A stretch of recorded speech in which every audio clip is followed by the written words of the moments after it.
এরপরে প্রশ্ন হলো, হিন্দুদের হোটেলে খাবার খাওয়া যাবে কিনা, ইসলাম কি বলে? হিন্দু বা খ্রিস্টান বা অন্য ধর্মাবলম্বীরা যদি কোনো হোটেল, খাবারের হোটেল ইত্যাদি করেন, সে খাবারের হোটেল, খাবারের দোকানে যদি আপনি খাবার খান, সেটা জায়েজ হবে যদি সেটা হালাল খাবার হয়। হালাল খাবার হলে সেটা আপনি কার দোকানে খাচ্ছেন সেটা বিষয় না।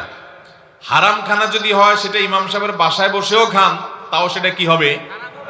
আর হালাল খানা যদি কোনো অমুসলমান, অন্য ধর্মের মানুষ হিন্দুর বাসায় বসেও খান, কিন্তু খানাটা হালাল হয়, তাহলে ওটা খাওয়া কি হবে? একটা আপেল হালাল, এটা আপনাকে তিনি দিয়েছেন, আপনি খাচ্ছেন। অথবা তার দোকানে গেছেন, আপনি এক বোতল পানি ইনটেক কিনেছেন, আপনি পান করছেন, বা কোনো খাবার আপনি কিনেছেন যেটা হালাল, সেটা হিন্দুর দোকানে বসে খেলে যে হারাম হবে এমন কোনো কথা। তবে যদি সন্দেহ হয় যে এই খাবারের মধ্যে কোনো হারাম নাপাক কিছু মিশায় কিনা, ধর্মীয় কারণে বা অন্য কারণে, যদি এরকম জোরালো সন্দেহ হয় এবং এরকমটি অহরহ মিশানো হয়, এরকম যদি আপনি জানেন, তাহলে তো সেটা আপনার তাকওয়ার দাবি হবে ওই সন্দেহপূর্ণ বিষয় থেকে দূরে থাকা।